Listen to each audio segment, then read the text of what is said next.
Tu veux faire un salaire de médecin de 40 ans sur ton téléphone en 10 minutes par jour avec... J'exporte la vidéo sur mon compte TikTok, je mets un titre et je la publie. Le vol de contenu sur TikTok, c'est quelque chose qui pollue. Mais, est-ce que vous êtes déjà dit que vous allez en faire un business? Aujourd'hui, dans cette vidéo, je vais revenir sur plusieurs étapes que j'ai constatées sur TikTok depuis quelques temps, notamment le business du vol de contenu. Alors, je vous mets des choses quand même dans les bases. On parle vraiment d'un business où il y a carrément des formations en ligne, des Discord qui ont été mis en place pour montrer à quel point, les gars, c'est rentable de ouf! Volant du contenu de nos youtubeurs préférés. Écoutez, pourquoi pas? Alors, commençons par le début. Alors ça fait quelques temps que vous avez sûrement dû voir cette tendance sur les réseaux. Depuis quelques temps, tout le monde vole du contenu en mettant partie 1, partie 2, avec un moment satisfaisant ou un contenu de n'importe quel jeu vidéo type GTA, Rocket League, etc. Et on s'est jamais posé la question de qui c'était. Alors c'est peut-être des gens qui aimaient bien le contenu pour éviter de se faire strike. À l'époque c'était comme ça qu'on faisait aussi sur YouTube, quand on utilisait des vidéos ou des sons de musique connue, on essayait de trafiquer pour éviter de se faire avoir par le robot strike de YouTube. Et maintenant ça s'est remis sur TikTok, sauf que là, tu sens que c'est pas la même chose. À l'époque, effectivement, on était là pour éviter de se faire strike dans une vidéo, pour amener une vanne, pour amener quelque chose qui était beaucoup plus concret que maintenant. Là, on est carrément sur une copier-coller, en espérant avoir la vidéo actuelle, mais je vous laisse un exemple de comment ça se passe concrètement maintenant. T'es un étudiant qui gagne plus que ses professeurs. Premièrement, je me réveille à 20h, puis je prends un Actimel dans mon frigo. Ensuite, je le secoue jusqu'à ce qu'il soit bien bon. Je me pose sur ma chaise et je prends mon téléphone. Je vais sur YouTube et je tape « Qui est l'imposteur ?» Je cherche les moments les plus revisionnés sur la vidéo et je les enregistre. Puis, je vais sur CapCut. Je mets la vidéo. Bien sûr, la vie d'un jeune étudiant, montrer l'envers du décor, à tel point, regardez la vie de rêve que j'ai maintenant. Maintenant, je gagne des sommes astronomiques parce que je vole du contenu de mon youtubeur préféré. Attendez, j'ai loupé une étape ou ça se passe comment là? Ok, alors... qu'est-ce que c'est que tout ça? Vous savez très bien que sur les réseaux, les formations en ligne, les businessmen de nos jours sont ceux qui sont mis en avant de tout le temps. Voilà, on a les Yumi Denzel, on a les Oussama Hamar, les mecs qui te font des business, des trucs de ouf, tu te dis waouh! Et maintenant, il y a les jeunes étudiants qui arrivent pour montrer enfin la voie du succès sur les réseaux sociaux. Yes! Alors c'est sûr que c'est bien beau, hein, quand tu vois les sommes astronomiques qui se font certains, 2000, 3000, 4000 euros. Ah, je vous jure que si j'avais aucune race... bah je le ferai, hein, clairement. Ah bah je suis obligé de le dire à un moment ou à un autre, faut rentrer dans l'art. Sauf que ce n'est pas un cas isolé. Ça fait peut-être 10 personnes que je vois qui mettent ça en avant sur les réseaux sociaux, de comment mettre ça, comment monétiser ce genre de contenu-là, arriver aux fameux 10 000 abonnés sur TikTok pour enfin avoir cette rémunération. Et le pire, c'est que je m'attendais aux commentaires où les gens qui allaient se plaindre, qui allaient se dire « Non mais c'est n'importe quoi, arrête de nous prendre pour des idiots ». Non, non, non, non. C'est les commentaires des gens qui sont là en train de se dire « Comment tu fais? Montre-moi comment tu fais. Dis-moi tout. » Alors, je suppose qu'il y a une partie des commentaires qui doivent être filtrés, hein, parce que je suis pas débile non plus. Si j'arrive à m'offusquer de ce genre de truc là, j'imagine pas le reste de la planète. Mais ce qui me fait doucement rire, c'est que j'en avais déjà parlé dans un TikTok vraiment de manière assez rapide et je pensais pas que c'était aussi de manière globale quand j'ai reçu ce commentaire. Après, quand tu penses que Squeezie est millionnaire sans jamais avoir fait un CV de sa vie, et grâce à nous, sa commu, ben on s'en branle de se faire de la thune sur son dos. Ah oui, attendez, si les mecs, on peut leur piquer leur contenu, c'est grâce à nous qu'ils gagnent des sommes astronomiques, donc si je peux avoir ma petite part du gâteau, pourquoi pas? Est-ce qu'on a bien compris ce qu'il vient de se dire là quand même? Bref, parce que après j'ai eu le droit à ce commentaire là. Ben si tu te fracassais le dos, ou boulot pour crever de faim, à la fin du mois, tu comprendrais? Et oui, bien sûr, je sais pas ce que c'est d'avoir un métier pénible, etc. Maintenant, on faut faire ce genre de trucs-là pour vivre mieux dans la société. Alors, je te rassure que des métiers difficiles, je sais ce que c'est d'avoir eu des métiers difficiles dans la vie, de faire des 12 heures, de 9 heures du soir jusqu'à 9 heures du matin, oui, pour payer ses études, oui, je sais ce que c'est d'avoir des métiers pénibles. Et oui, effectivement, je suis très content d'avoir le métier que j'ai aujourd'hui, parce que, voilà, c'est moins pénible qu'actuellement. Mais... c'est quoi l'argument en fait?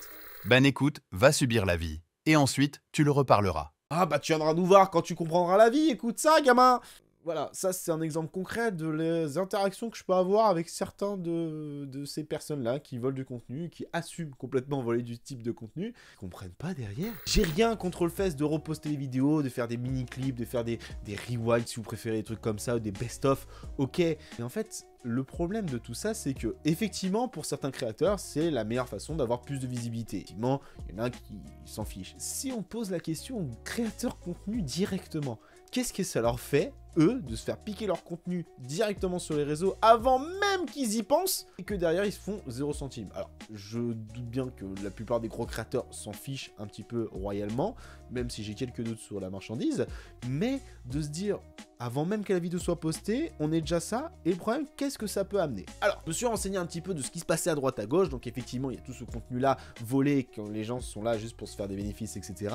Mais il y a aussi les sorties de propos, parce qu'il y a pas mal de vidéos comme ça, où juste il pique une phrase, ça devient une vidéo motivation, ils mettent une musique épique, etc. Ça n'a rien à voir, hein. Juste avant, il a fait une blague de cul. Donc, bon, c'est le contexte qui est sorti du truc. Bon, après tout, pourquoi pas, hein. On comprendra jamais pourquoi, mais après tout aussi. J'ai continué à enquêter, j'ai commencé à poser des questions à droite à gauche, et je vous avoue que c'était pas l'accueil que j'attendais. Que quand tu vois ce genre de contenu-là, tu te dis, bon, au bout d'un moment, faut montrer ce genre de trucs, qu'est-ce qui se passe concrètement? Que tu vois ce genre d'influenceur-là, tu te dis, ok, donc on est clairement sur la dérive qu'on n'aime pas sur les réseaux. Oui, je suis un peu de la vieille école qui aime bien ce côté pluridisciplinaire où on a commencé à amener YouTube à travers le temps, à travers l'histoire, etc. Où on se disant, ça y est, on a enfin reconnu. Mais en fait, à côté, tu comprends pourquoi on n'est pas encore tenu complètement crédible. Parce que quand tu vois ce genre de contenu-là où les mecs sont en train de se mettre en avant, en disant, mais regardez les thunes que je fais, alors que juste t'apprends qu'en fait, il poste la vidéo d'un gros créateur en mettant un truc satisfaisant avec un petit titre un peu putaclic, et hop, ça y est, c'est emballé, c'est pesé, tout ça en bossant 20 minutes par jour.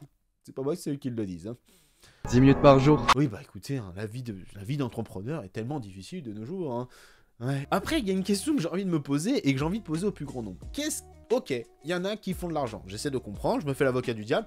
Ok, ils font de l'argent avec les réseaux sociaux, en volant du contenu de créateurs, etc., etc., en l'empostant en 20 fois sans frais. Et le pire, c'est que je me fais avoir des fois. Maintenant, mon feed TikTok, il y en a beaucoup de ce truc-là. Donc je regarde, partie 1, partie 2, et la dernière fois, je me souviens avec partie 22. C'est pas une blague. J'étais là, j'ai fait, je comprends plus rien ce qui se passe. Et tu te dis, entre guillemets, ça doit marcher. Mais TikTok, comment ils réagissent? Alors c'est sûr que quand tu vois les commentaires de certains de leurs TikTok, tu te dis bon, il y en a certains qui se font quand même pas mal avoir, hein, parce que le nombre de comptes que j'ai vu apparemment banni, les gars, vous doutez bien que le business model, il est pas ultra bien défini quand même, hein, parce que faire du contenu comme ça, je dis vas-y, je vais gagner un maximum 2000, 20 000, ouais, sauf qu'à un moment, quand tu te fais strike, hein, c'est comme ça, c'est comme à l'époque, je me souviens des pages Facebook, où il y en a qui s'étaient chauffés, comme ça, ils se sont dit, mais bien sûr, les pages Facebook, tout ça, quand il y en a d'autres qui se sont fait sauter, qu'il y a des personnes qui se retrouvent au chômage, ils étaient moins contents d'un coup. Hein. Bah, abuser du système, hein. Vous allez voir comment ça se passe. Hein. Et après, effectivement, quand je vois ça, je me pose une question assez légitime. Qu'est-ce qu'on est en train de mettre dans la tête des gens, en fait? C'est que oui, ok, TikTok, il y a de l'argent à se faire. C'est sûr, à 100%, la monétisation, voilà, un petit billet de temps en temps. Je sais, c'est de l'argent facile, c'est de l'argent qui est assez sans compétences concrètes d'être requise, en fait. C'est qu'on est là, on prend du contenu, on met juste, on fait une petite animation, un petit montage assez simple, on poste ça, et oui, quand on voit les chiffres, c'est hallucinant, et on se pose tous la question, pourquoi je le fais pas? Mais en fait, reposez-vous la question à l'inverse. Imaginons que vous êtes un créateur de contenu qui s'est cassé le pied à créer un concept, à monter une vidéo, à engager des gens, etc., et que derrière, juste à peine la vidéo est déjà uploadée, vous avez déjà plusieurs dizaines de personnes qui ont pris votre vidéo, qui ont mis juste ça pour se faire de l'argent sur votre dos. Bah moi, je pense que ça m'énerverait personnellement, et que si j'étais à la place des gros créateurs de contenu, je strikerais toutes les vidéos juste. C'est pas une vidéo de fan service, c'est pas quelqu'un qui est là en train d'analyser ma vidéo, c'est pas quelqu'un qui est là pour apporter une plus-value par rapport à celle-ci. Non, il y a rien de plus-value. Quand je dis striker ces vidéos-là, c'est vraiment les vidéos, il y a rien, c'est juste, voilà, s'il met ma vidéo et un gameplay, bah ça me saoule. Ouais, parce qu'il y a rien de concret, c'est pas une analyse, c'est pas quelque chose qui va amener en plus, c'est pas, ok,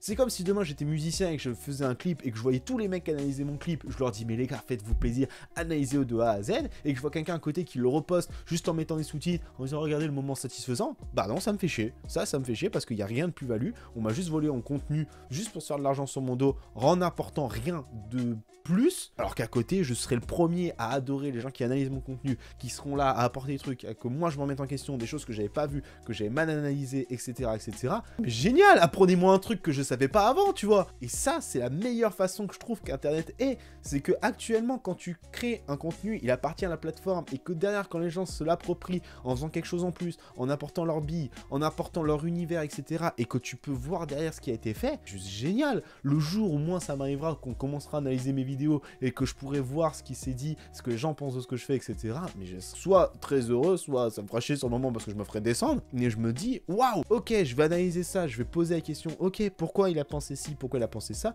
pour juste une chose, me remettre en question et m'améliorer. Je vous jure qu'on est loin d'être parfait. Hein. Toute cette vidéo, en fait, montre juste l'expansion de ce que peut avoir l'impact des réseaux et à quel point, ok, l'argent facile, ça attire beaucoup de monde. Alors, malheureusement, je peux pas cracher sur toutes ces personnes-là qui font les réseaux sociaux, leur métier, etc. de manière, pour moi, non legit, parce que oui, effectivement, quand tu te retrouves comme un idiot à vouloir absolument que ça marche, etc., jusqu'au bout d'un moment, tu vas te brûler les ailes. Et quand à la fin, tu te retrouves comme un idiot avec un compte qui avait des centaines de milliers d'abonnés et qui se fait strike parce que tu ne respectes pas les conditions en ayant volé du contenu juste pour le but de t'enrichir, ok, t'as pris un petit billet, t'as fait ce qu'il fallait, et après, retour à la vie active. Hein. C'est que tu peux pas, c'est pas viable, entre guillemets. Mais bon, après, je passe peut-être pour un gros boomer qui comprend rien à ces trucs-là, et les gens qui sont passés dans cette vidéo, venez me voir, hein, qu'on en parle, etc. Il n'y a pas de souci. On fera peut-être une partie 2, justement, par rapport à, si je peux en interviewer certains d'entre vous, qu'on discute pourquoi vous faites ça. Ok, après, je crache pas sur si c'est des étudiants qui sont, malheureusement, de trouver d'autres solutions, etc. Malheureusement, on connaît pas le passif et le pourquoi du comment. Le problème, c'est que quand je vois ça, et je vois pas la détresse des gens qui ont été là, qui ont dit oh, regardez, j'ai fait un bit. Pour moi, c'est des gens qui veulent le contenu, qui se vantent de réussir de manière trop bien, trop facile, et derrière, tu te dis mais qu'est-ce que t'apportes de plus? Enfin bref, j'espère que cette vidéo vous aura plu. Comme d'habitude, vous connaissez la chanson, on se donne rendez-vous pour une prochaine vidéo. Tous tout le monde.